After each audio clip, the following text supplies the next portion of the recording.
তাইলে আমাদের শব্দুলপুরে মাদক এবং দুর্নীতি চাঁদাবাজ কোনো কিছুই থাকবে না। আজকে আমাদের সবাই এক থাকতে হবে। যদি আজকে আপনারা দেখলে আমি আড়ি দেওয়া জায়গা, আপনি আমার দেখলে আড়ি দেওয়া জানগা, তাইলে কোনো কিছুই করা সম্ভব না। আমরা একসাথে থাকলে আমাদের সব কিছু করা সম্ভব। আর বিশেষ করে আজকে যে মাদকের বিষয় যে কথা চলতেছে, মাদক হচ্ছে আপনার যুব সমাজকে ধ্বংস করে দেয়। মাদক আপনার স্বামী স্ত্রীর সংসার ধ্বংস করে দেয়।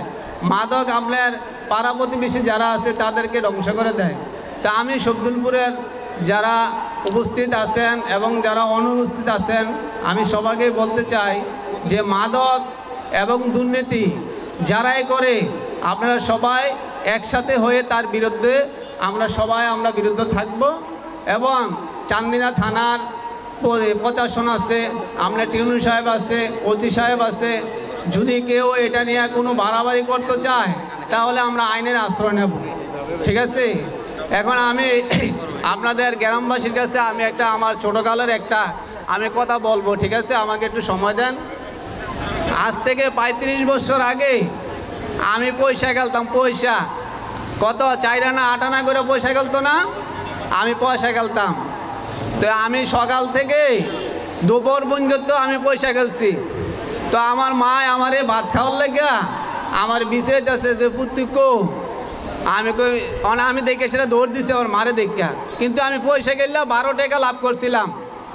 তো আমার মারে আমি কইতেছি, মা আমি তো 12 টাকা লাভ পাইছি, তোমার আমি 5 টাকা দিয়ে দেবো। কয় পুত 5 টাকা দিস, তুই আগে ঘর আয় ভাতটাত খা।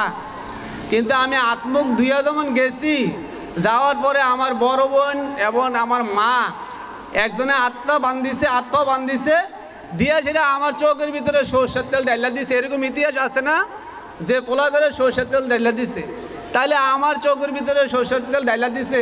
আজকে আমি এই শব্দুলপুরের ছোট একটা মানুষ, আমি কি মেম্বার হয়েছি। তাইলে প্রতিটা মা বাপের যদি দায়িত্ব থাকে যে তার ছেলেটা কোথায় যেতেছে, তার ছেলে কোথায় যেতেছে। আরেকটা সমস্যা হয়েছে, মনে করেন একটা সময় এই মা বাপে করছে, এটা তোর বড় ভাই, এটা তোর চাচা, এটা তোর বড় বোন, তোমরা সবারে মাইনা চলল। কিন্তু এখনকার যে যুগে আমি আপনার ছেলেরে শাসন করলাম, এই অগ্র অধিকারটা কিন্তু আগ্রহ দেয় না।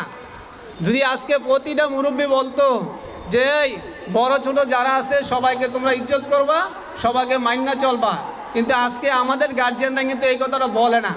কারণ হচ্ছে বললেনি ছোটনি হইয়া থাকা। তো আমি শব্দুলপুরের সর্বোচ্চ জনগণকে বলতে চাই যে মাদক বিরুদ্ধে যে কাজটা চলতেছে এটা সঠিক। শব্দুলপুরে যত মাদক যত না থাকে আমরা সবাই একমত থাকবো আল্লাহর রহমতে থাকবো না বলেন।